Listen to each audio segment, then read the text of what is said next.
Okay, so here we go. Lecture number 6. Uh, Last lecture we first finished our ground of divorce. दो ground cover हो चुके हैं section 13 के. Subsection 1 Roman 1 has after the solemnization of the marriage had voluntary sexual intercourse with any person other than his or her spouse. And then 1A has after the solemnization of the marriage treated the petitioner with cruelty. Now we go further. So let me just sum up. Cruelty is an act which puts the respondent to some, not respondent, to the petitioner to some discomfort. Can be physical discomfort, can be mental discomfort. And there is no straitjacket formula as such कि cruelty क्या हो सकती है. That has to be inferred from the circumstances of the case. A case में अगर समझो कुछ act cruelty है, नॉट नेसेसरी के बी केस में भी वो क्रूएल्टी होगी. That has to be examined by the courts by applying the facts of the case and after considering the educational background, the social background, the socio-economical background, and educational background of the parties. Okay. So now going further, 1-B has deserted the petitioner for a continuous period of not less than 2 years immediately preceding the presentation of the petition. मतलब क्या कि 2 साल से desertion होना चाहिए. What is desertion? त्याग करना ना. वो ज़माने में हिंदू मैरिज एक्ट था नहीं, वरना हमारे प्रभु श्री रामचंद्र जी ने सीता माता का त्याग किया था, तो उसको त्याग बोलते. तो ये जो त्याग हुआ है ना, वो एक किस्म का डेजर्शन होता है. एंड सी वो वर्ड्स को ठीक ठीक से पढ़ लो फिर से, क्योंकि see every word has its own important meaning. कभी कभी कॉमा होता है ना, उसको अलग अलग अलग पार्ट में देखना पड़ता है. मैंने लास्ट लेक्चर में बताया था कि even the punctuation is a very important aid, internal aid to the interpretation of statute. आप आपके interpretation of statutes में सीखोगे, शायद यही सेमेस्टर में है. So now see, so every word has its own meaning and has its own weightage and importance. तो हर एक वर्ड को ठीक ठीक से तोड़ तोड़ के पढ़ो. खाली फटाक से कुछ एक सेक्शन आप पढ़ दोगे तो आपके सेंस में शायद नहीं आएगा. Now see, has deserted the petitioner, ये एक पार्ट देख लो. देन सेकंड पार्ट देखो, for a continuous period of not less than 2 years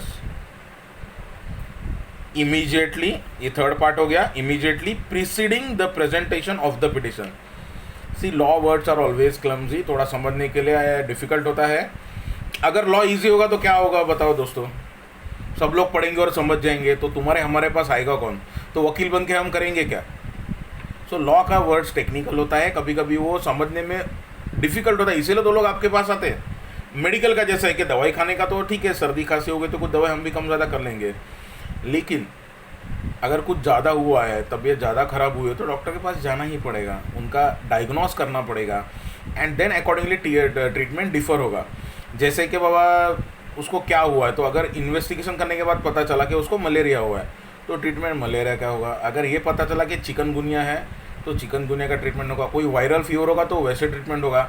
अभी जो कोरोना का जो चल रहा है वो तो हम लोग सब सिचुएशन में देख ही रहे. But then diagnosis is very important, and I beg to differ with our honourable member of parliament Sanjay Raut. डॉक्टरला काय कळत नाही, कंपाऊंडर जास्त कळतं. Really something out of the world which deserves no comment from us. खाली अभी डॉक्टर का बात निकला इसलिए मैंने बोल दिया, otherwise I don't make any political statements in the classroom. Okay, that apart. So now C, has deserted the petitioner, ये तो एक पार्ट हो गया. For a continuous period of not less than 2 years. तो सिंपल टर्म्स में आपको बताता हूँ. पॉइंट नंबर 1, पिटिशनर को रिस्पॉन्डेंट ने डेजर्ट किया हुआ है, त्याग किया हुआ है, छोड़ के गया है. पॉइंट नंबर 2, ये जो डेजर्शन है ये 2 साल का कंटिन्यूस पीरियड होना चाहिए before presenting the petition. So assume that the respondent has, husband या वाइफ कोई भी हो, that will not make any difference, has deserted the petitioner in 2018 अगस्त, 15 अगस्त 2018. चला, स्वातंत्र दिवस, छोड़ के चले गया या चले गई, वॉट एवर. सो देखो 2 साल का पीरियड होना चाहिए। तो ये खत्म कभी होगा? फर्स्ट ईयर खत्म होगा 2019 में और सेकंड ईयर कल खत्म हो गया, that is 15 August 2020। So now continuous 2 साल का डेजर्शन हो गया। So now that petition becomes competent. So that petition तभी जो छोड़ के गया था, डेजर्शन था, वो पिटिशन आज फाइल हो सकता है 16 तारीख के बाद। आज तो अभी संडे, तो कल फाइल हो जाएगा। सो पॉइंट नंबर 1 डेजर्शन होना चाहिए। पॉइंट नंबर 2 कंटिन्यूस होना चाहिए। एंड पॉइंट नंबर 3 जो आपको यहाँ पे शायद वर्ड्स नहीं मिलेगा, but that has been inferred by the courts and by various judgments of the courts, that there must be no intention to come back. हमेशा के लिए चलेगा। अभी जैसे मैंने बोला आपको कि आपको प्रभु रामचंद्र जी का उदाहरण दिया मैंने, वो तो चलो धर्म के लिए था, जो भी था, let's not go into mythologies, लेकिन उन्होंने ऐसा ये नहीं बोला था कि उसको 1 साल के लिए छोड़ता हूँ, 2 साल के लिए छोड़ता हूँ, मैं उसका त्याग करता हूँ। And that was a suggestion by the Sita Devi herself, so let's not go into that aspect. So उसमें क्या था कि कायमचं सोडून दिलेलं आहे, फॉर हमेशा, हमेशा के लिए, it's a continuous desertion. So point number 1 desertion होना चाहिए। पॉइंट नंबर 2 वो कंटिन्यूस होना चाहिए। सो 2 साल में कभी भी वापस आई है, 2-4 दिन रही है, तो ग्राउंड स्क्वायर हो जाएगा। And thirdly there must be a permanent intention never to come back. वरना क्या होता है ना, झगड़ा होता है तो पत्नी पहले क्या करती है, चली जाती है उठ के मायके। तो अभी ये डिसाइड नहीं हुआ है कि मैं हमेशा के लिए छोड़ दूंगी। आता मला राग आला है, मुझे गुस्सा है, पति का मुंह नहीं देखना, तो मैं घर पे चले जाती हूँ। तो घर पे भी मैं कुछ बोलती नहीं हूँ। And then I will tell थोड़े दिन के बाद कि ऐसा ऐसा हुआ था, तो सामने वाले भी पूछेंगे ना, अरे पति छोड़ने कोई नहीं आया, क्या हुआ, या 1 या 2 दिन बाद वो बताएगी ऐसे ऐसे हुआ था, इसलिए मैं अभी आई हूँ, लेट्स सी। तो अगर वो समझो मिसअंडरस्टैंडिंग है या झगड़ा है या जो भी इशू है, वो अगर एमिकेबली रिजॉल्व हो गया 2 पार्टीज़ के बीच में, तो बात आगे जाने का कुछ सवाल पैदा नहीं होता है। कि दोनों तरफ के लोग आ गए, जो एडल्ट है उन्होंने इंटरफेयर किया और मैटर को रिजॉल्व कर दिया, तो वापस भी जा सकते हो। So this is not desertion. तो बीवी रूट के मायके 2 दिन के लिए चले गए, 4 दिन के लिए चले गए, that is not desertion. Desertion क्या होता है, बीवी या पत्नी या पति जो भी है वो छोड़ के गया है, छोड़ते वक्त ही has made up his mind never to come back. And if this is there, then after a continuous period of 2 years the petition will become competent. So 2 साल का डेजर्शन होना चाहिए। तो इसमें बहुत सारे केस लॉज है। Case laws actually case laws आपको खाली जो ये होता है, कोई लैंडमार्क जजमेंट होता है, जो मैं शायद कभी आपको we will deal with that. दूसरा जो कन्वर्सन का ग्राउंड है, वहाँ पे यूनिफॉर्म सिविल कोड है, जहाँ पे कुछ लैंडमार्क जजमेंट होता है। इन लैंडमार्क क्या होता है, विच सेट्स डाउन और which settles the principles of law.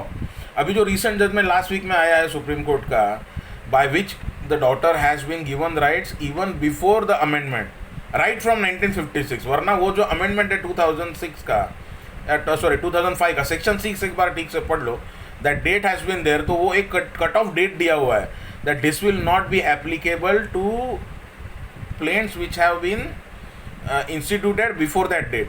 So retrospective effect नहीं है, जो सुप्रीम कोर्ट ने अभी क्लियर किया ना, no that can be the case, it has to be retrospective. So in a way वो प्रोवाइज हुआ है, जो भी हम सेक्शन 6 करेंगे तभी we will go into that. Otherwise फिर से सेक्शन 6 में घुसना पड़ेगा राइट नाउ, और कन्फ्यूजन हो जाएगा, कन्फ्यूजन हो जाएगा। So will see that later and I will point out at that time, and by that time वो जजमेंट रिपोर्ट भी हो जाएगा। अभी तो रिसेंटली आया है, so we are not even aware कि उसका ये क्या है, what are the name of the parties. तो वो बराबर से रिपोर्ट हो जाएगा, एंड देन मेरे पास उसका साइटेशन है, लेकिन वो मतलब वो प्रॉपरली रिपोर्ट हो जाएगा in various journals, and that will be a landmark case. तो वो we will deal at that point of time. So now see desertion कैसा होना चाहिए। Now see I was talking about case law. तो कुछ case laws ऐसे भी है जिसमें ऐसा अभी ये यूजुअली होता है ना कि पति और पत्नी दोनों की ट्रांसफ़र हो जाती है। तो पत्नी की ट्रांसफ़र हो गई थी and she was a government officer, पति भी गवर्नमेंट ऑफिसर था, and she got transfer to some other state. तो वो वहाँ पे चली गई 3 साल के लिए। तो यहाँ पे डेजर्शन का मामला फाइल हो गया। तो कोर्ट ने निगेट कर दिया था that no, she has gone for the purpose of employment, वो छोड़ के नहीं गई है। सो वो what are the ingredients of this particular ground, that there must be desertion, छोड़ के गई हूँ, त्याग किया है या छोड़ के गया हूँ, that must be for ever. 4 दिन के लिए, 5 दिन के लिए बिना कुछ बोले घर से निकल गए हो तो भी डेजर्शन नहीं होता है। हाँ, बाद में if I don't come back for 2 years, बहुत ट्राई किया, ढूंढा, मुझे मिला, तो मैंने बोला मैं नहीं आऊँगा, then that period will start running. लेकिन वो 2 साल का कंटिन्यूस डेजर्शन होना चाहिए। देन सी डेजर्शन में और एक कंसेप्ट आप समझ लो, देर इज़ अ कंसेप्ट जिसके ऊपर कभी कभी शॉर्ट नोट आती है, कंस्ट्रक्टिव डेजर्शन। कंस्ट्रक्टिव डेजर्शन क्या होता है? इसमें क्या होता है ना, चलो एक ये अगेन फिल्मी सिचुएशन है, जब यूजुअली फिल्म्स में या कोई नाटक में या कोई सीरियल में देखते हो, वो मैंने आपको बताया था ना कि वो मैंने तुमसे लास्ट लेक्चर में मैंने कहा था कि एक ऐसा एज्यूम कर लो कि घर वालों के दबाव की वजह से मैंने शादी कर ली है। मेरी एक गर्लफ्रेंड है, मैं उसके साथ घूमता हूँ फिरता हूँ, एंड मैं पत्नी को बोलता था मुझे तुम्हें कुछ इंटरेस्ट नहीं है, and we will be husband and wife only in the eyes of the society, in the eyes of our relatives, और घर में एक बेडरूम में हम लोग रहेंगे भी तो अलग अलग रहेंगे, मुझे तुम्हारे में इंटरेस्ट है ही नहीं है। So now see, is the wife expected to tolerate all this? अभी की स्त्री तो अबला तो है ही नहीं, वो तो तबला बजाएगी सर पे। ऐसा कुछ हो गया तो थया थया नाचून सगळा धमाल होईल आणि सगळा प्रॉब्लेम होऊन जाईल। So is she as expected to tolerate all this nonsense? Answer is no. तो यहाँ पे क्या होता है ना, ये सब सिचुएशन में उसको शायद शुरू में लगता भी होगा कि चलो थिंग्स विल सेटल डाउन, कुछ ना कुछ सॉल्यूशन निकलेगा, एंड शी कंटिन्यूज। चलो ठीक है, उसने एक आध साल कंटिन्यू किया, लेकिन वो आदमी के एटीट्यूड में कुछ भी फर्क नहीं आया। So now see, he has made his intentions clear that I don't want you as my wife.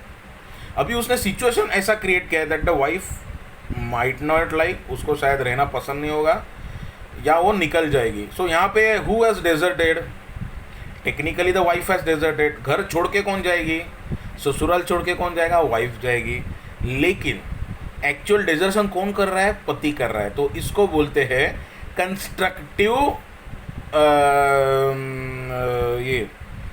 Constructive case of desertion. मतलब डेजर्टर एक्चुअली मैं हूँ, लेकिन घर छोड़ के सामने वाला जा रहा है। So now I can not go before the court and say that my wife has deserted me. यहाँ पे in fact the wife can go and say that the husband has constructively, उसने मेरा त्याग कर दिया, he doesn't want this relationship. So now actually deserter मैं हूँ, wife नहीं है, जो भी वो even if she has lived the home. तो कंस्ट्रक्टिव का एक थोड़ा सा केस समझ लो। लेकिन इसमें एक प्रॉब्लम है मेरे दोस्तों कि 2 साल का कंटिन्यूस डेजर्शन लगता है, लोगों के पास टाइम ही कहाँ है रुकने के लिए। क्रूएल्टी में बिठाओ उसको, बराबर क्रूएल्टी में बिठाओ, मेंटल फिजिकल जो भी है, और फाइल कर दो। 1 साल का जो पीरियड है 14 सेक्शन का वही एप्लीकेबल है, वरना वो 1 साल का पीरियड और बाद में ये 2 साल का पीरियड। या समझो 6 महीने बाद पति छोड़ के गए एंड डेजर्शन का पीरियड चालू हो गया, या वाइफ छोड़ के चालू गई है छोड़ के चली गई, तो डेजर्शन का पीरियड 6 महीने बाद चालू होगा और 2.5 साल बाद खत्म होगा। लेकिन क्रूएल्टी में अगर आप उसको बिठाओ कुछ, it is, I told you in last lecture only that cruelty का ग्राउंड कैसा है, it is like a magic clay. तो उसको आप जैसे मोल्ड करोगे मोल्ड हो जाएगा, जैसे करोगे वैसा हो जाएगा खाली वो grounds you have to make out. See, case आपको कोर्ट से रिलीफ तभी मिलेगा when you make out a case. जो भी पॉइंट होगा वो इंग्रेडिएंट्स आपको करना, मेक आउट करना चाहिए। जैसे से फॉर एग्जांपल क्रिमिनल मैटर है, क्रिमिनल ट्रायल है, चोरी का मामला, थेफ्ट का ऑफेंस है, तो वो जो इंग्रेडिएंट्स है थेफ्ट का, moving any movable property out of the position of the owner, वो सब इंग्रेडिएंट्स आना चाहिए। इंग्रेडिएंट्स आएंगे तो वो ऑफेंस बनेगा। तो वो कोर्ट में प्रूव करना पड़ता है that all ingredients of the offence are made out. चोरी का जो इंग्रेडिएंट्स है वो हमने मेक आउट किया है। हमने ये फैक्ट एस्टेब्लिश कर दिया है कि जो एक्यूज़ है उसने ही चोरी की थी और कोई डाउट नहीं है, and therefore the offence is made out, और उसको सज़ा दो। तो ऐसा अगर एस्टेब्लिश होता है तो ही सज़ा होती है, वरना सज़ा नहीं होगी। सो सिमिलरली यहाँ पे अगर आप प्रॉपरली इंग्रेडिएंट्स मेक आउट करो तो ही आपको रिलीफ मिलेगा। कोई भी केस में, सिविल, क्रिमिनल, खाली बर्डन ऑफ प्रूफ फ़र्क पड़ता है। That will be dealt appropriately under the CRP, not under CRPC, under the Indian evidence act. That burden of proof क्या होता है, किसको क्या करना पड़ता है, वो आपको अप्रोप्रिएटली वो सेमेस्टर में हो जाएगा। ओके, नाउ सी, सो ये हो गया, 1B हो गया, has deserted the petitioner for a continuous period of not less than 2 years immediately preceding the presentation of the petition. Now next ground, Roman 2, section 13, subsection 1, Roman 2, has ceased to be a Hindu by conversion to another religion. हमारे सामने कुछ examples भी है। Usually फिल्मी लोगों के examples इसलिए देता हूँ कि वह नामचीन लोग हैं, वो ज़ोर से कुछ आवाज़ करेंगे तो भी सबको सुनाई देता है, और उनके लाइफ में कुछ भी छोटी मोटी चीज़ें होती है तो सबको याद हो जाती है या मालूम होता है। बाकी रास्ते में कोई आदमी गाड़ी के नीचे आके मर भी गया तो किसी को कुछ पता नहीं चलता है। वो certain things are different. Now see conversion का ग्राउंड जो है ना, इसके ऊपर एक लैंडमार्क जजमेंट आप मार्क कर लो। खाली आपको नाम बताऊंगा, नाम ही काफ़ी है। वो कौन सा जर्नल है, कौन सा पेज नंबर है, क्या है, वो आपको याद रखने का एक्चुअली ज़रूरत नहीं है, because this is a landmark judgment. Sarla Mudgal versus Union of India. Sarla Mudgal versus Union of India. और इसका मैं प्रॉपर साइटेशन आपको यूनिफॉर्म सिविल कोड पे जब भी मैं अलग लेक्चर लूँगा तभी दूंगा। She has ceased to be a Hindu by conversion to another religion. Now ये ग्राउंड किसको अवेलेबल है, इसके ऊपर डिस्प्यूट था ये मैटर में कि actually you know that there is no uniform civil code. Article 44 is a dead letter और यूनिफॉर्म सिविल कोड आज भी हमारे कानून में नहीं है। What we have is a uniform civil code. तो जब भी कोई ऑफेंस होगा, थेफ्ट होगी, मर्डर होगा, रेप होगा, मोलेस्टेशन होगा, जो भी होगा, वो ऑफेंस की सज़ा देते हुए कोर्ट पूछता है एक्यूज को कि तुम क्या हो, हिंदू हो, मुस्लिम हो, क्रिश्चियन हो, ब्राह्मण हो, क्या हो, पारसी हो, जू हो। नहीं, court will not ask you. Court will only see that whether that person is proved guilty और not beyond reasonable doubt by the prosecution. अगर ये सब प्रूव होता है तो उसको सज़ा हो जाएगी। And it is immaterial only. कभी कभी क्या होता है ना, थोड़ा सा क्वांटम पे थोड़ा सा फर्क पड़ता है। जैसे कि कुछ सज़े का समझो कुछ वायलेशन हुआ है और आदमी है ना वो अनपढ़ है, जाहिल है, पढ़ा लिखा नहीं है, तो उसकी समझ डेफिनेटली कम होती है, तो शायद उसको कोर्ट थोड़ा सा शायद थोड़ा कम सज़ा दे दे। देन समझो चोरी का गुनाह है और that was done in dire need, तो वो आदमी का जो सरकमस्टेंसेस है वो देख के शायद सज़ा कम दी जाएगी। लेकिन अच्छा खाता पीता लो आदमी और उसने चोरी किया है तो फिर उसको किस किस्म का लीनियंसी दिखाना चाहिए, नहीं दिखाना चाहिए। कभी कभी क्या होता है ना, कोई ऑफेंस कोई प्रोफेशनल करता है, प्रोफेशनल मिसकॉन्डक्ट जो होता है, प्रोफेशनल रिलेटेड जो ऑफेंस होते हैं जिसको वाइट कॉलर क्राइम बोला जाता है। When it comes to advocates, witnesses को ये करना, मैनेज करना, विटनेस टैम्पर करना, देन समझो सामने वाले के साथ हाथ मिला के खुद का ही केस हार जाना, जो यूजुअली मैच फिक्सिंग का जो गुना है क्रिकेट में। देन मेडिकल प्रोफेशन है, there are certain offences which are related to medical profession. Medical negligence के ठीक से ध्यान नहीं दिया गया, बराबर से ध्यान नहीं दिया गया, या दवाई कम ज़्यादा दी गई तो भी प्रोसिक्यूशन है। So there are certain offences which are related to the profession. तो ऐसी जगह पे पढ़ा लिखा आदमी अगर कुछ ऑफेंस कर रहा है तो उसको किसी भी किस्म की रियायत नहीं दी जाएगी, no leniency will be show.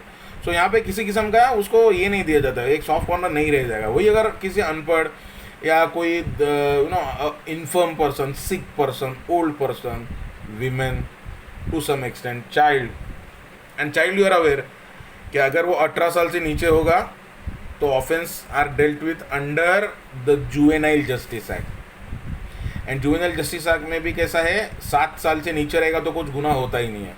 Then 7 साल के ऊपर और 18 साल के नीचे उसका अंडरस्टैंडिंग कितना है वो देख के उसको कम सज़ा दी जाती है, और 18 साल के ऊपर रहेगा तो he is a regular criminal, but then वो कैसा यंग ऑफेंडर है।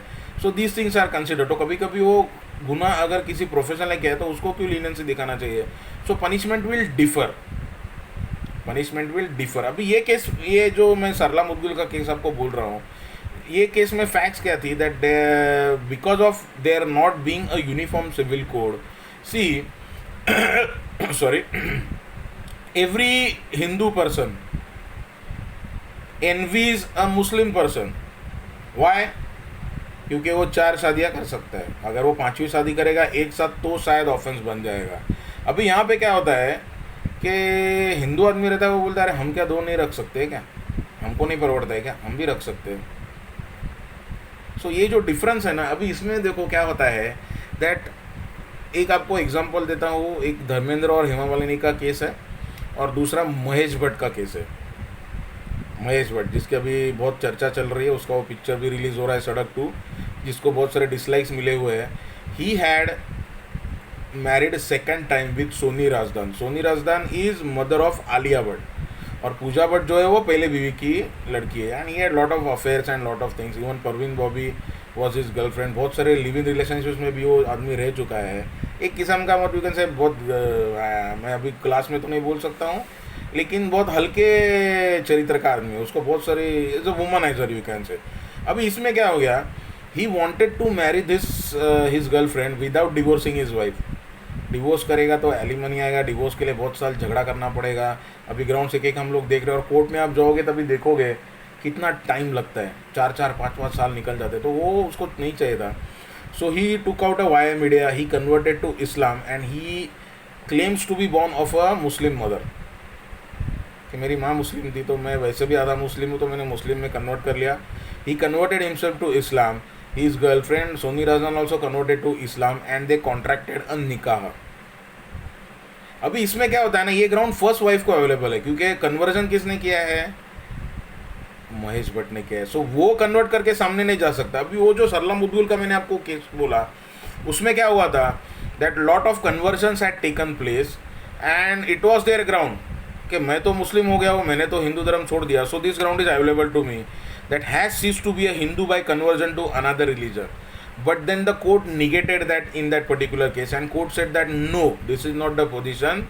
This ground is available to that party which continues or remains a Hindu.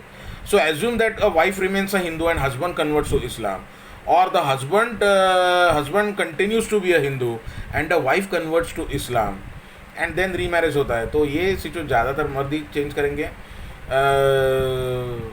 ये मतलब ज़्यादातर ये सब एक्स्ट्रा मैरिटल अफेयर्स वगैरह, थोड़ा सा अगर आप ये देखो तो now even women are doing that, वो इशू नहीं है, कौन किससे ज़्यादा या कम है वो डिस्कस का इशू नहीं है, लेकिन ज़्यादातर जो परसेंटेज है वो आप मेल्स में ज़्यादा दिखोगे। तो मेल कन्वर्ट करेगा एंड देन वही कोर्ट के सामने जाके बोल रहा है कि this ground is available to me, so they only went and said that ये तो हम तो हिंदू है ही नहीं अभी, तो ऑटोमेटिक डिवोर्स हो गया। उसको इप्सो फैक्टो बोलते हैं in legal language, legal maxims आपका इसमें हुआ है, that is called as ipso facto. तो इप्सो फैक्टो डिवोर्स हो चुका है, that was negated by the court saying that no, it is available to that party who continues to be a Hindu and that person can go and file for divorce. So court clarified that there is no ipso facto automatic divorce का concept है ही नहीं, and once a marriage is solemnized, the necessary solemnization takes place by that proper ceremonies as laid down under section 7.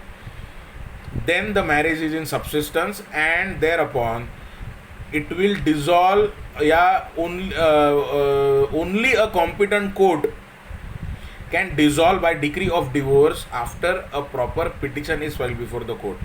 What is the appropriate court? Let me repeat again, मैंने आपका इसमें भी किया हुआ है, आपका जो लाइव लेक्चर होता तभी भी बताया था that in case there is a family court जिसका jurisdiction के अंडर वो एरिया आते हैं जहाँ पे वो पार्टीज रह रहे हैं, तो that matter will go before the family court. And if there is no family court, only a district court, in that case the petition will go not in the district court but in the senior division, civil judge senior division.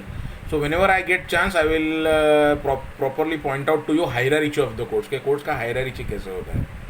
So accordingly वो अब properly file करो और divorce ले लो. वो नहीं हुआ है तो only party has converted to some another religion, that will not be a ground. So that ground is available only to that party which continues to be a Hindu. This is clear? Okay. So conversion का ground हो गया. Then Roman 3 has been incurably of unsound mind. Has been uncurably of unsound mind. Unsound mind का है लेकिन curable है तो भी नहीं आएगा. Uncurably of unsound mind. Or has been suffering continuously or intermittently, in the sense that continuously means continuous और मतलब बीच बीच में उसको पागलपन के दौरे आते और एक पागल ही है. सो या कंटिन्यूस है बीच बीच में उसको दौरे आते तो भी है. उसमें लूनाटिक्स आते हैं. I don't know whether it has got some reality in it और नॉट, लेकिन ये जो लूनार साइकिल्स होते हैं ना, मतलब हम लोग अमावस्या की तरफ से पूर्णिमा की तरफ जाते हैं, फुल मून की तरफ जाते हैं, तो वही टाइम पे हाई टाइड होता है जब भी लूनार का जो सन नहीं मून का जो ये रहता है, you know there is some, ये I am not a very good person at geography, तो ये जब हाई टाइड का टाइम रहता है ना, जब भी लूनार ये रहता है तभी उसका पागलपन के उसको दौरे आते हैं. एंड जब भी वो उसका इफेक्ट निकल जाएगा देन वो जाता है, इसलिए उसको लूनर के साथ जोड़ के लूनेटिक नाम दिया गया है। गूगल करके देखो, you will come to know. So कभी कभी अच्छा रहता है, कभी कभी ये रहता है, वो भी इसमें कवर हो गया। सो कंटिन्यूसली और intermittently for from mental disorder, लेकिन कैसा मेंटल डिसऑर्डर ना, उसी जिसके पार्ट कर करके देखो, of such a kind and to such an extent that the petitioner cannot reasonably be expected to live with the respondent. So पागलपन कैसा होना चाहिए, कंटिन्यूस हो या इंटरमिनेट हो, जो भी हो, but it must be to such an extent. मतलब देखो उसको फिर से पढ़ो, has been incurably of a sound mind, comma देखो यहाँ पे एक पार्ट हो गया, और हैज़ बीन सफरिंग कंटिन्यूसली और intermittently from mental disorder, then third part of such a kind and to such an extent. So kind भी है और एक्सटेंट भी होना चाहिए, kind and extent that the petitioner cannot reasonably be expected to live with the respondent. So उसकी जान को खतरा है, उसके साथ रहेगी ना तो जान का खतरा है। सी पागलपन अभी तो होता ही है, पति पत्नी में झगड़े तो होते ही है। अभी देखो घर पे जाता हो, कुछ झगड़ा हो जाता है वाइफ के साथ, मैं भी उसको बोलता हूँ क्या पागल है क्या तू, so she does not become सा पागल, या वो भी मुझे बोलती है अरे ते वकिली विकिली घराच्या बाहेर घरात आला की एकदम हिशोबात राहायचं, बरोबर राहायचं, ये पागलपन मैं सहन नहीं करूँगी, वो भी बोलते मेरा पति पागल है, but that is not mean पागल। पागल कैसा होता है, it must be to such an extent, continue देखो वो वर्ड्स फिर से पढ़ो, एक बार फिर से पढ़ता हूँ,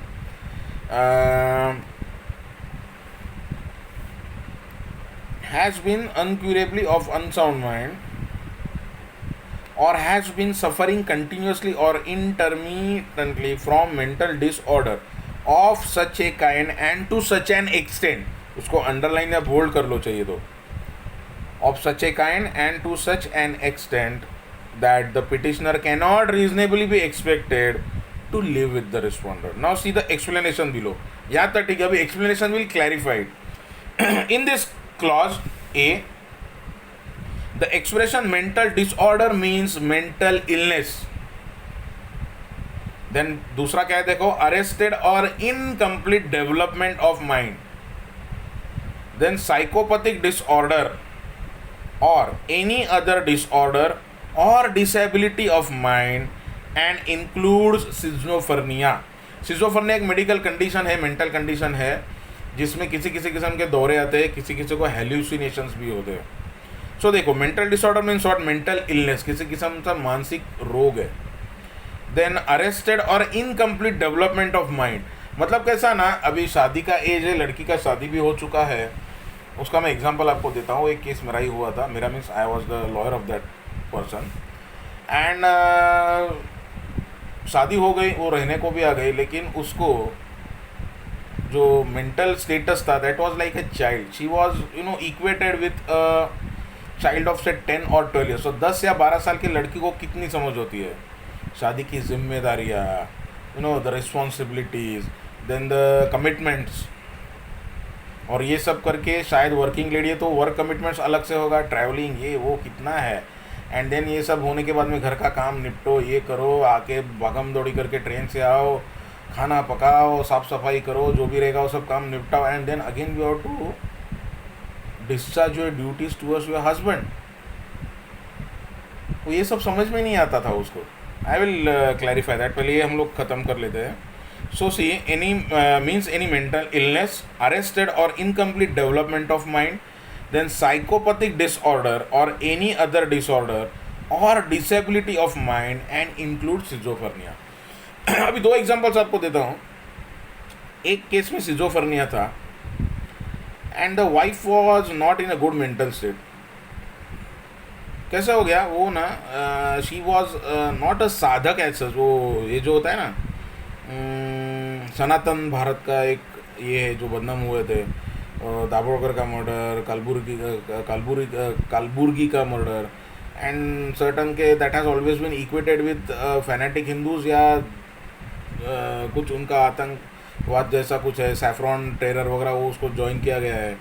सुना उसी बदनाम है वो संस्था हुई थी, बदनाम है नहीं बोल सकता, बदनाम हुई थी, बिकॉज अभी तक कुछ प्रूव तो नहीं हुआ, जो भी प्रूव होगा तभी देखा जाएगा। सी इसमें कैसा था, तो she said that okay let's do one thing, शादी हो गई, उसने बोला एक काम करते हैं हम लोग हनीमून के लिए गोवा जाएंगे। Husband wanted to take her to Switzerland. वो चढ़ के वो गोवा का हट पकड़ के बैठे। अरे उल्टा होता है यार, पति बोलता है गोवा जाते हैं या किधर जाते हैं, एंड देन पत्नी बोलते हैं नहीं नहीं कोलालमपुर जाते हैं या सिंगापुर जाते हैं या तो फिर स्विट्ज़रलैंड जाते हैं। तो इधर उल्टा था, हस्बैंड वॉज सेइंग कि हम लोग स्विट्झर्लंड जाते हैं, and she was insisting that no, हनीमूनला जायचं असेल आणि मी यावं अशी तुमची इच्छा असेल तर आपण गोव्याला आणि गोव्यालाच जायचं। वो उसको लेके गई गोवा। ये भी नहीं समझा चलो ठीक है, इनिशियली जैसे मैंने आपको बोला आकर्षण होता है, खींचा होता है, वो चलो ठीक है गोवा तो गोवा, वाइफ बोल रहे ना, वो गोवा चला गया। देन शी सेड वहाँ पे उसका कुछ सेंटर है गोवा में या पणजी में, आई एम नॉट श्योर कहाँ पे गए थे वो, अगर किसी को मालूम होगा तो you can identify that place. Goa में किधर तो भी उसका मेन सेंटर है, तो वहाँ पे वो उसको लेके गए। एंड देन शी सेड के मैं इसका काम करती हूँ, मैं ये हूँ वो हूँ, मैंने खुद को इसको अर्पण करके लिया है काम को, and you will also have to become sadhak, और इसका हम ये करेंगे और बाद में संन्यास ले लेंगे। तो वहाँ से भाग के आ गया। हनीमून के 12 बज गए, 3:13 वाजले, काही झालं नाही, हनीमूनला परत आले। अभी देखो ये तो शुरुआत हो गई। देन उसको शादी करते हो खाली बोला था कि थोड़ा सा डिप्रेशन का पेशेंट है, ये सब नहीं बताया था। एंड देन जब आके वो बात खुल गई तभी पता चल गया that she was a patient of schizophrenia and undergoing treatment from a psychiatric doctor. उसका प्रॉब्लम था और साइकेट्रिक डॉक्टर के पास उसका ट्रीटमेंट चल रहा था। ये बात बाद में पता चली। सो सिजोफर्निया का ग्राउंड हो गया, and she had habits of hallucinations. आभास होता है ना, ऐसे ही कुछ बिना किए कुछ नो यू स्टार्ट क्या बोलते हैं उसको, आभास मीन्स ये you start imagining things, you know, मुझे ऐसा लगता है ये है वो है। अभी उसको प्रॉब्लम क्या था that he had one Elder brother जो मेंटली रिटार्डेड था। तो वो बोलती थी तो पागल है ना, तो माझ्याकडे वाईट नजरेने बघतो। अरे उसको कुछ समझ में नहीं आता है, वो तुम्हारी तरफ क्या देखेगा। देन ससुर भी देखता है, घर का दूसरा देवर है वो भी देखता है। They were living in a big joint family and almost 15-20 people in the house. 3 या 4 फैमिली जॉइंट एक साथ रहते थे। बड़ा फैमिली है, बड़ा घर है, मुंबई में किधर तो भी, डिटेल्स तो नहीं दूंगा अपने क्लाइंट के। सो क्या हुआ, then she would always say अरे वो माझ्याकडे बघतोय, अरे तो माझ्याकडे बघतोय। फिर समझो कहाँ पे मंदिर, ज़्यादा से ज़्यादा मंदिर ही जाते थे। मंदिर को गए तो वो पुजारी मेरी तरफ देख रहा है, वो सामने वाला आदमी मेरी तरफ देख रहा है, कोई मेरे तरफ देख रहा है, सगळे माझ्याकडे बघतात। तो उसको वो एक मेंटल किस्म का ये था। तो हर एक आदमी तुम्हारी तरफ क्यों देखेगा, तुम कौन सी सुंदरी हो, कौन सी अप्सरा मेनका हो, यू नो, सब लोग तुमको ही देख रहे हो, सब लोग तुम्हारे पीछे ही पड़े हैं। सो एक किस्म का उसको मेंटल डिसऑर्डर था, एंड देन अल्टीमेटली डिवोर्स तो मिल गया। Then another case of my own cousin brother, उसकी शादी हुई थी एक लड़की से जो बताया गया था कि मेंटली थोड़ी सी ये है, तो समझ के शादी किया था। लेकिन शादी के बाद उन लोगों ने you know it was like you know revealed या discovered that she had arrested development. तो ये जो ये है ना मेंटल इलनेस के बाद में देखो, मेंटल इलनेस कॉमा अरेस्टेड और इनकम्प्लीट डेवलपमेंट ऑफ माइंड, ये हुआ था। शी वॉज 21 ईयर्स ओल्ड, लेकिन वो 10 या 12 साल के बच्चे के जैसी थी। उसको इतना ही समझ में आता था शादी म्हणजे काय, लग्न म्हणजे काय, मेकअप करना, अच्छे अच्छे कपड़े पहनना, गहने पहनना, फूल वील लगाना बाल में, एकदम चकाचक तैयार होने का। देन पति आएगा, पति के साथ पिक्चर को जाऊंगी, घूमूंगी फिरूंगी, भेल पूरी पानी पूरी खाल के घर में आ जाओ। और बाद में फिर रात में क्या होता है, पति पत्नी का रिश्ता क्या होता है, या उसमें जो फिजिकल एस्पेक्ट है, जो सेक्सुअल एस्पेक्ट है, वो समझ ही नहीं पाती थी। एंड देन जब भी पति उसको छूने का कोशिश करता था वो भागती थी यहाँ से वहाँ। And then she went back home, वापस आई ही नहीं। And then she would say हाँ सारखा ना मला हाथ लावतो, अरे हाथ लावतो मुझे पति है तो हाथ लगाएगा ना यार, सी समझ लो। Let's not go into that details more, उसमें ज़्यादा डिस्कस करने जैसी बात है नहीं। तो अरेस्टेड डेवलपमेंट था। सो वो ग्राउंड के ऊपर डिवोर्स के लिए फिर then we convince the parents और हिज इन लॉज, और रिश्ते में ही था, मेरी मौसी का ही लड़का है, उसको कन्विंस करके then we decided that let us go for divorce by mutual consent, क्योंकि फिर उसको समझ में ही नहीं आएगा। एंड देन अगर ये ग्राउंड प्रूव करने को जाओ तो बहुत टाइम लग जाएगा, एलिमनी का बात है ये। Then they said that no को हमको एलिमनी वगैरह कुछ नहीं चाहिए, हमारी लड़की वापस लेके जाते हैं। And they also could make out that शादी फंस रही है, जो भी what ever they understood with each other, and समजून उमजून त्या लोकांनी सामोपचाराने घेऊन तो डिवोर्स घेऊन टाकला. That was fine. But otherwise this was also a classic case of particular ground. Then go ahead. B. So section 1, Roman 3, explanation B. The expression psychopathic disorder means a persistent disorder. Now that is also clarified. Every word has been nicely clarified. Means a persistent disorder. Persistent means continuous disorder or disability of mind, whether or not including subnormality of intelligence. Intelligence level हो या ना हो, which results in abnormally aggressive or seriously responsive conduct. Which results in abnormally aggressive or seriously irresponsible conduct on part of the other party, and whether or not it requires or is susceptible to medical treatment. So कभी कभी होता है ना, पागलपन के दौरे आ जाते हैं, एंड वो दौरे में आदमी ठीक है, लेकिन एक बार उसको वो झटका आ गया तो ख़त्म, फिर वो कुछ देखता नहीं आगे पीछे और सामने वाले की जान पे भी आ सकता है. ऐसे होता है तो भी वो that will come under this particular thing. Then whether or not it's susceptible to medical treatment. Or 4 has been, so यहाँ पे ये ख़त्म हो गया ground of incurable mind. Then going further, एक minute, just hold on.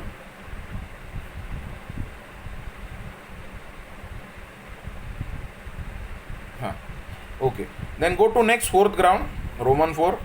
Has been suffering from a virulent and incurable form of leprosy. अभी leprosy I think now it's curable. Leprosy छूत से तो नहीं फैलती है, and leprosy is now 100% curable, but this ground still exists. उसके ऊपर कुछ नहीं आएगा according to me, क्योंकि पूछने के लिए इतना सारा स्कोप है, तो इतना छोटा ग्राउंड के ऊपर मोस्ट प्रोबेबली कुछ नहीं आएगा, और आएगा तो ऑप्शन में छोड़ दो, उसको करूँगा. Then next 5 has been suffering from a venereal disease in a communicable form, और एड्स आएगा, STDs आएगा, एंड नाउ रिसेंटली कोरोना भी एक्चुअली है, लेकिन that is not a ground as such. See it can be transmitted, और त्याचं लागण होऊ सकतं, ऐसा होगा तो that can be a ground. So nothing much to discuss in this. Then go to 6. Yes, has renounced the world by entering any religious order. संन्यास लिया हुआ है, रिलीजियस ऑर्डर, संन्यास लिया हुआ है तो भी that can be a ground for divorce. To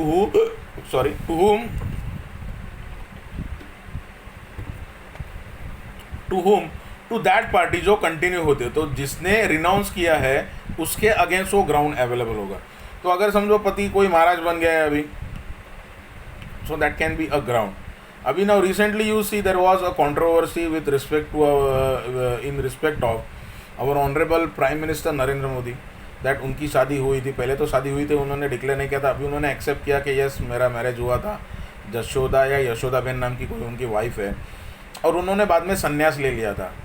and she has never uttered a word. उसको कितने बार टैप करने का कोशिश किया गया है मीडिया के तरफ से भी, but she has never come forward and she has never uttered even a single word against Modi. So now she has a ground of divorce against Modi. उसने शायद ऑप्ट नहीं किया या जो भी, तो that ground is available to that person कि मेरे पति ने संन्यास लिया है, सो मुझे डिवोर्स चाहिए.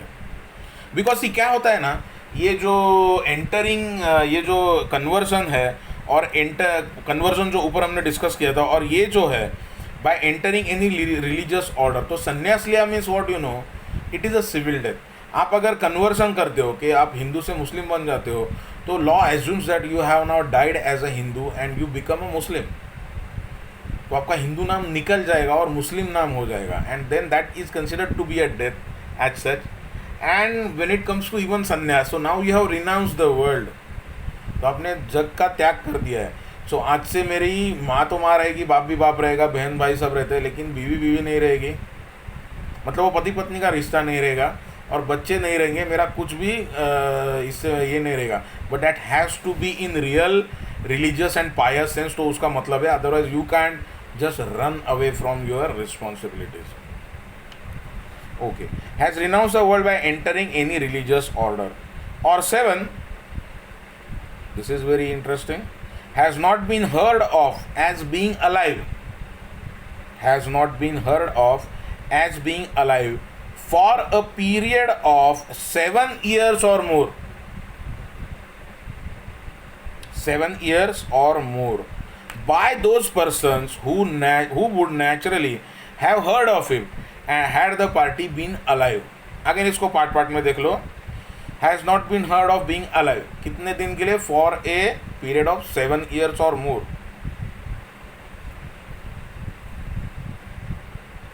7 years or more. By whom? By those persons who would have naturally have heard of it had the party been alive. Now see, मेरा एग्जाम्पल ले लो. आई डोंट नो वाई हमेशा खुद के एग्जाम्पल देता हूँ. पैर पे कुल्हाड़ी मारने का और पैर पे पत्थर मारने का मेरे को आदत ही है. सी now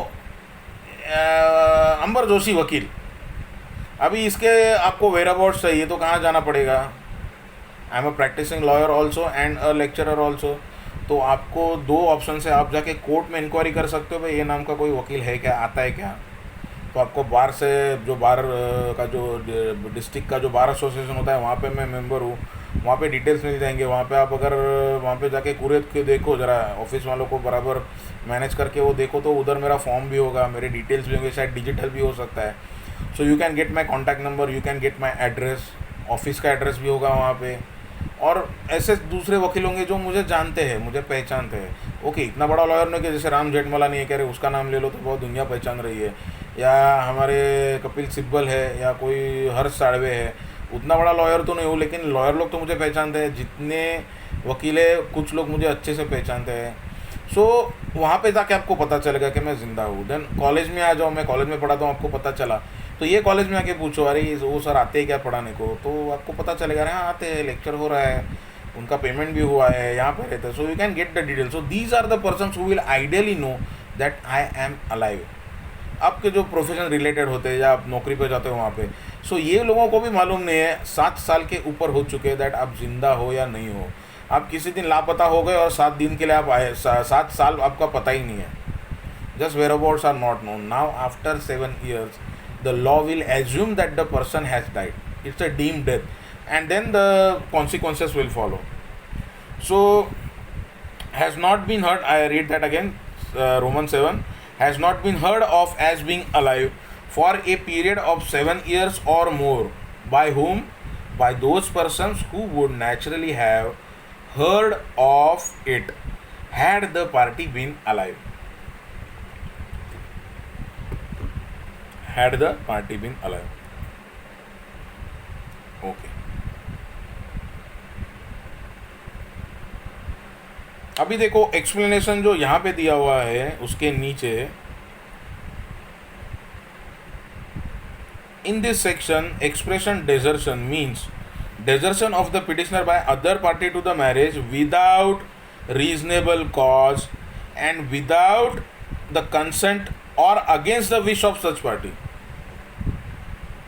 Against the wish of such party. So यहाँ पे desertion का अकाउंट प्रॉपरली क्लैरिफाई हो जाएगा. एक्सप्लेनेशन वो थोड़ा नीचे दिया हुआ है तो I just missed it at when I was discussing that ground. So desertion का देखो क्या है, मीन्स desertion of the petitioner by other party to the marriage without reasonable cause and without the consent of other without the consent or against the wish of such party, and includes willful neglect by the petitioner of the other party to the marriage. तो ये जो willful neglect है ना, that will come under constructive desertion, जो मैंने थोड़ी देर पहले discuss किया था. includes the willful neglect of the petitioner by the other party to the marriage, and its grammatical variations and cognate expressions shall be construed accordingly. So this explanation has to be read with ground 1-B, Roman 1-B, has deserted the petitioner for a continuous period of not less than 2 years immediately preceding presentation of the petition. Okay. So now going further, so यहाँ पे subsection 1 खत्म हो गया. Again I repeat, I reiterate that these grounds subsection 1 के under जो भी आ रहे हैं, 13 subsection 1, roman 1, roman 1-A, roman 1-B, then roman 2, roman 3, उसके नीचे का explanations, then roman 4, 5, 6, 7 and explanation also of course. This particular entire subsection applies to both the parties. उसका वर्डिंग्स क्या है शुरू में ही देख लो एक बार फिर से. After solvation of the marriage whether before और after commencement of this act में on a petition presented by either the husband or wife. So husband and wife both दोनों को ये grounds available है. देन 1-A मैंने पहले ही ले चुका है, जहाँ पे ऑलरेडी डिक्री पास हुई है either under section 9 restitution of conjugal rights और either section 10 that is judicial separation. So in that situation अगर कोहैबिटेशन 1 साल के लिए रिज्यूम नहीं होता है, so the parties have not started cohabitation, तो in that case that will be a ground for divorce. खाली एक बात I need to point out, see इसमें क्या होता है ना, अगर जुडिशियल सेपरेशन की डिक्री हुई है सेक्शन 10 के under, then before cohabiting with your wife kindly go to the court and get that decree set aside कि अभी हमारा सेटलमेंट हो चुका है, हम लोग रिकंसाइल किए हैं and we have started cohabiting and now kindly set aside that. क्योंकि क्या होता है ना, under section 376 IPC a sexual intercourse with a wife during the period of separation जो होता है ना, तो जुडिशियल सेपरेशन ही है वो. सो अगर वो टाइम पे बीवी के ऊपर कुछ ज़्यादा ही प्यार हो गया और एकदम अचानक से फूल खिले गुलशन गुलशन और चित्रा जैसा सीन हो गया, हाथ में हाथ डाल के घूमने फिरने लगे, तो पहले डिक्री सेट असाइड कर लो, घाई मत करो, उसके बाद में you can approach your wife any time. Again see I don't understand this ground. ये प्रोसिक्यूशन कौन करेगा, कंप्लेंट कौन करेगा? वाइफ अगर आपको एंटरटेन करती है तो उसको भी आप वापस सही है ना. That apart, let's not go into that. Okay, so see 1-A भी हो चुका है. Then I go to subsection 2, section 13 subsection 2.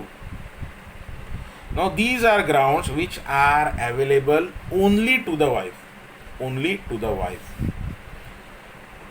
Read subsection 2. A wife may also present a petition for dissolution of her marriage by a decree of divorce on the ground. So these grounds are available only to the wife and not husband.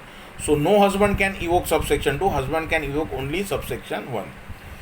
And of course 1-A अगर 9 और 10 के under degree पहले हो चुकी है तो. Okay, now see, हाँ, so let us read further. Roman 1. In the case of any marriage solemnized before the commencement of this act that the husband had married again before such commencement, or that any other wife of the husband married before such commencement was alive at the time of solemnization of the marriage. So in a way this is bigamy. Bigamy is also actually a English offense. This is marrying second time during subsistence of the marriage, during the lifetime of the spouse. 494 495 IPC. Okay, now see, लेकिन इसमें एक है, देखो ये मैंने आपको थोड़ा सा तभी नहीं बताया था, ये ग्राउंड के लिए आई वॉज वेटिंग. सेक्शन 11 जब भी डील किया था ना, वॉइड मैरिजेस. अभी इसमें आप देखो, अगर आदमी पहले से शादीशुदा है और उसकी दूसरी शादी हो गई, उसने दूसरी शादी की, तो सेकेंड मैरिज क्या हो जाएगा, वॉइड हो जाएगा, बराबर ना. But don't jump to conclusions, क्योंकि क्या होता है ना, कभी कभी you need to read between the lines. तो सेकेंड मैरिज वॉइड होने के लिए पहला कंडीशन ये है दैट जो फर्स्ट मैरिज है वो वैलिड होना चाहिए. अगर फर्स्ट मैरिड वॉइड मैरिज था और उसने सेकेंड मैरिज कर लिया, तो second marriage will become void, because first marriage तो वॉइड ही है. So void marriage is no marriage at all. And ये जो पर्टिकुलर ग्राउंड है, इसके ऊपर अगर ग्राउंड वाइफ इवोक करती है, then at the time of filing this petition the second marriage must be in subsistence and the second और first wife जो भी है दैट मस्ट बी अलाइव. दोनों पत्नियां जिंदा होना चाहिए, तभी हो सकता है. Read further. प्रोवाइजो देखो नीचे सबसेक्शन 1 को, Roman 1. Provided that in either case the other wife is alive at the time of presentation of the petition. So दूसरी बीवी भी जिंदा होनी चाहिए. और Roman 2, that the husband has since the solemnization of the marriage been guilty. Guilty means what, convicted, शिक्षा झाली है, सजा हो चुकी है, he has been convicted. Being under trial is not सजा. सजा क्या होती है, जो कन्विक्शन में होता है, and he is properly convicted. That the husband has since the solemnization of the marriage been guilty of rape, sodomy, bestiality. और अभी देखो, that the husband has since the solemnization of the marriage. So marriage के बाद में, since तो पहले होगा तो ये ग्राउंड इवोक नहीं हो सकता है. सो शादी हो चुके हैं, thereafter the husband is convicted for offence of rape. What is rape, you are well aware, section 375 properly defines the offense of rape. To put it in short, it's a sexual intercourse by force without the consent of the lady. Then see,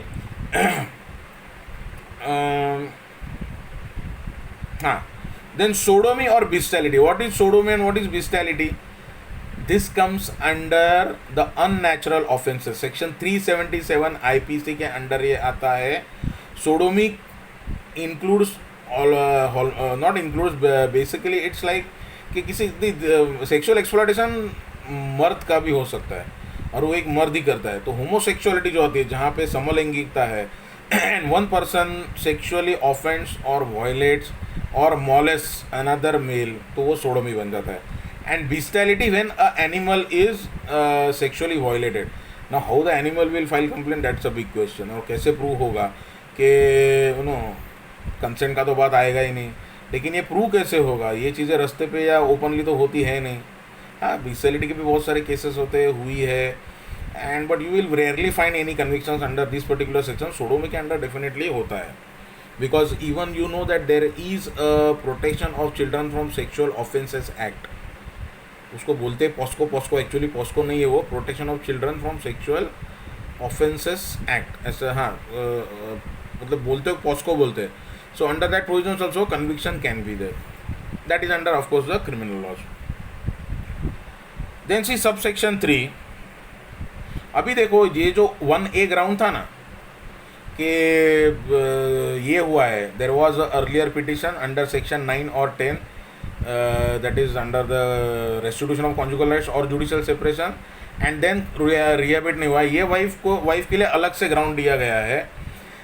maintenance का live lecture में आपको बता रहा हूँ कि section 18 subsection 2 18 into bracket 2 of the Hindu adoptions and maintenance act, a wife can file a petition और suit for divorce without claiming divorce.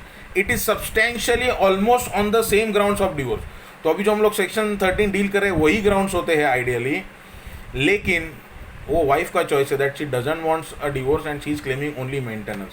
तो ऐसा सूट पहले फाइल हुआ था. अ decree is pass and they have not resume cooperation. Let us first read that subsection 3 Roman 3 that in a suit under section 18 of the Hindu Adoptions and Maintenance Act or in a proceeding under section 125 of the Code of Criminal Procedure 1973 or any under corresponding section, old act है वो अभी applicable नहीं होता है, a decree or order as the case may be has been passed against the husband awarding maintenance to the wife. तो wife को ऐसा maintenance का ऑर्डर डिक्री हो चुकी है. And read further.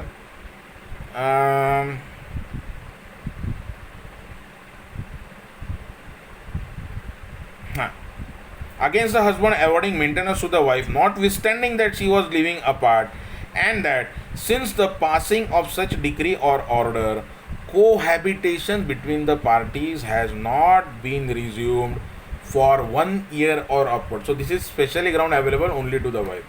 Section 1A हम लोगों ने पहले ही डिस्कस किया था, somewhat similar only, but available only to the wife. Okay. Then Roman 4.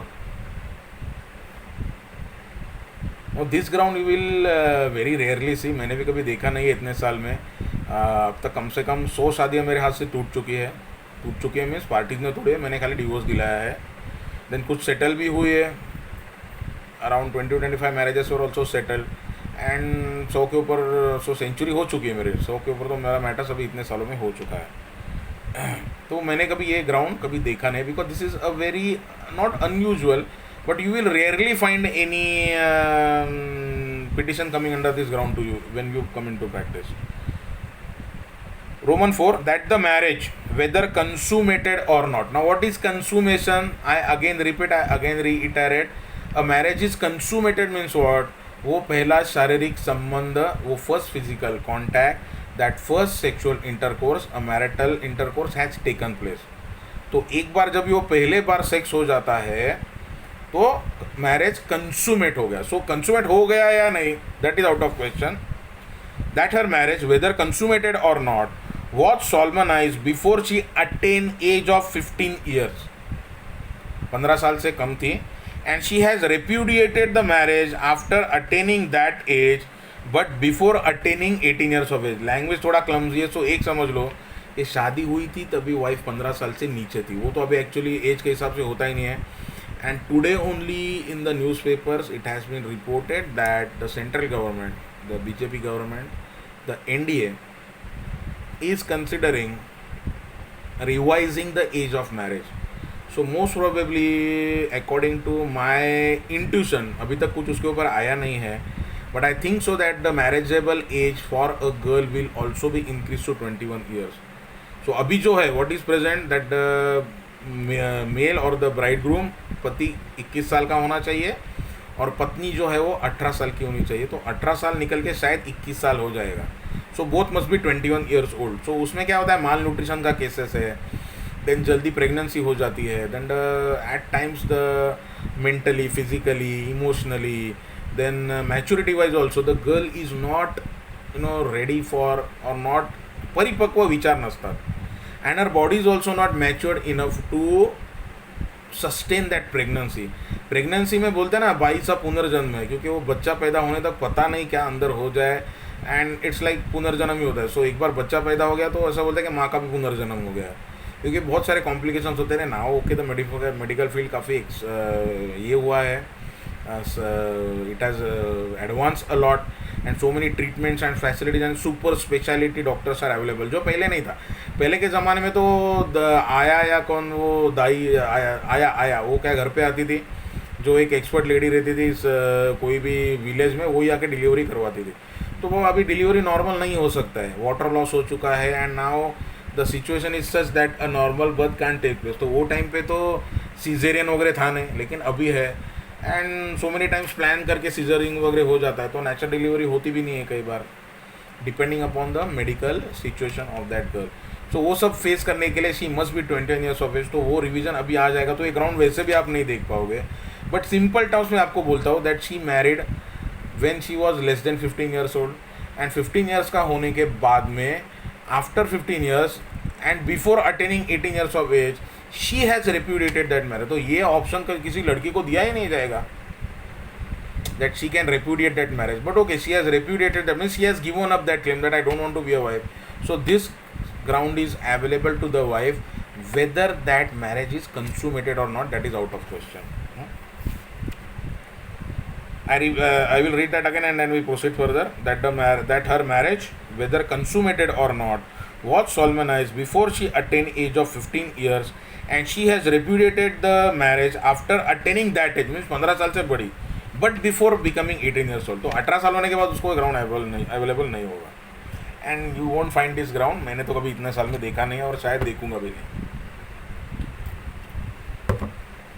Okay, then going further, see explanation below. This clause applies whether marriage was solemnized before or after commencement of Marriage Laws Amendment Act 1976. उसके ऊपर कुछ question आपको exam में तो नहीं आएगा. Okay, सो यहाँ पे आपका सेक्शन 13 कंप्लीट हो गया. So various grounds of divorce have been done. Let us just revise it for a moment. पहले मैं आपको फिर से एक बार स्कीम बोल देता हूँ, अच्छा रहेगा व्हेन बिफोर वाइंडिंग अप.